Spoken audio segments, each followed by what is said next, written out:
Case studies or customer stories are one of the best ways to show potential clients the value of your offer.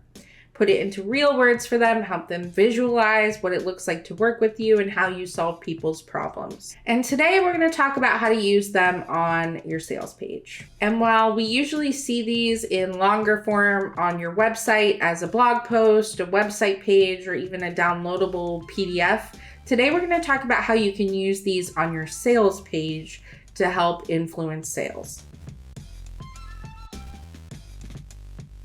Today, we're going to talk about how to use these on your sales page as a way to provide social proof and also show people how you're going to help them. But first, if you are struggling to write your sales page, hop on over to DIYcopyshop.com and use code YouTube to get 10% off my sales page template. This thing is part template, part strategy. It's going to show you how to write your sales page in your voice, make it unique to you so it doesn't sound like a template. And it's got all my pro tips from my 12 years as a copywriter on how to optimize that sales page for conversions. Now, let's get into case studies. So like I said before, case studies are typically longer. You think about them as a blog post, or they might be separate pages on your site. Some people even use them as a downloadable PDF. Now, we don't want to use 1,000, 1,500 word case study on a sales page.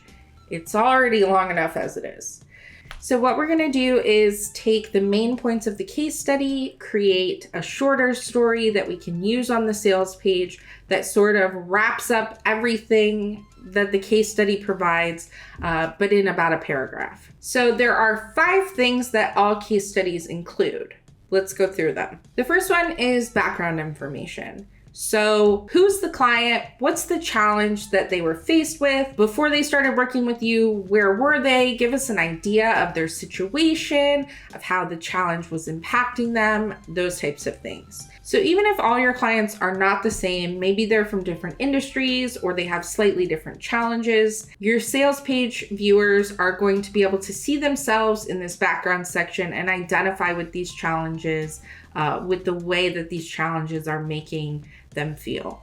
The second part, and this is a part that a lot of people leave out of case studies, but I think it's pretty important. This is sort of the decision section. You don't have to call it out as background, decision. You can if you want to. But this decision section talks about their process for deciding what to do about this problem. So this can be the types of solutions they've tried before, the ones that they considered, and kind of the process they were going through when they decided to work with you. So why did they decide to work with you? The third section is the solution section. This should be the easiest section for you. This is going to answer the question, how did you solve their problem? So what did you implement? What service did you provide? What did you do to help them solve this big challenge they had, which we talked about in the background section? And this is where you're going to kind of give some details about specifically what you did for them. The fourth section is the end results. This should also be fairly easy to write because at this point,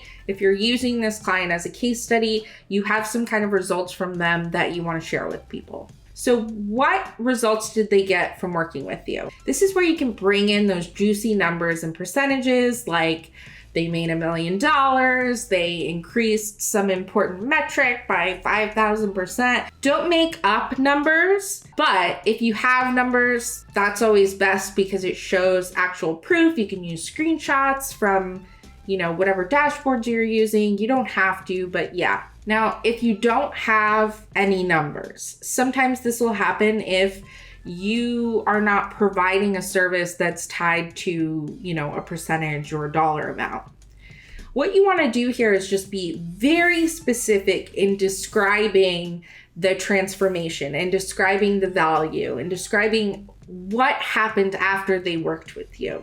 And the fifth thing you want to include is a photo of the client, or if you're working with a company, someone that you worked with on their team, a photo, and a nice quote. So the quote should be short, but it should really just sum up what it was like to work with you, what they enjoyed most, or what they got out of it, whatever is most important to them. You might get a couple of quotes so that you can use them throughout the case study, or you might get a couple of quotes so you can just pick the best one for the case study. But you should always have a quote and a picture there because it makes this story that you're telling more real when we can see the person's face that you helped and hear their actual words about what it was like to work with you. Okay, so we take all that information, we create a case study. It's really long and beautiful and whatever. It doesn't have to be long, but they tend to be a little bit longer.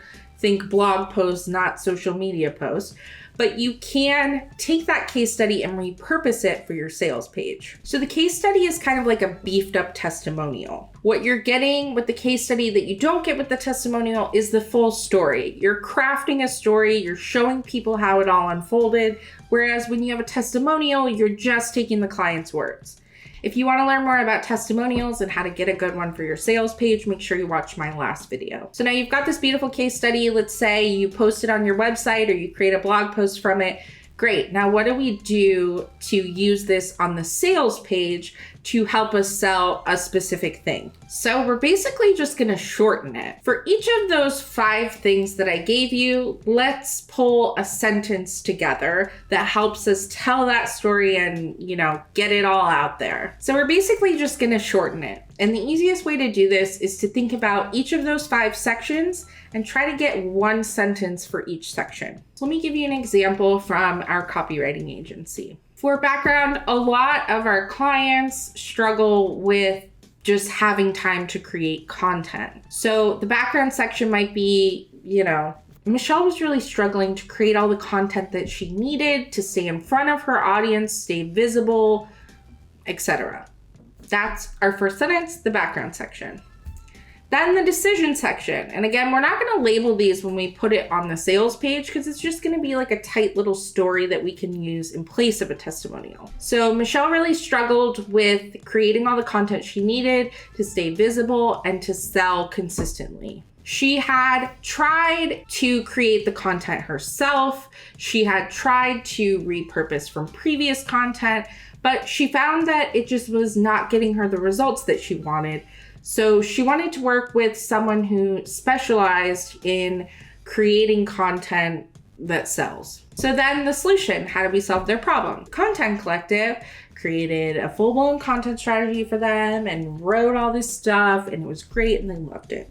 We might have a sentence that says something like their web traffic increased by 20% and they brought in, 100 new visitors to their website. If you don't have numbers, you can say something like they saw a significant increase or they noticed that there were a lot more people. Of course, it's better if you have specific numbers, but again, not everyone's offer lends well to specific numbers. And then we include a photo of their face and a quote about how much they enjoyed working with us. We're the best team they've ever hired.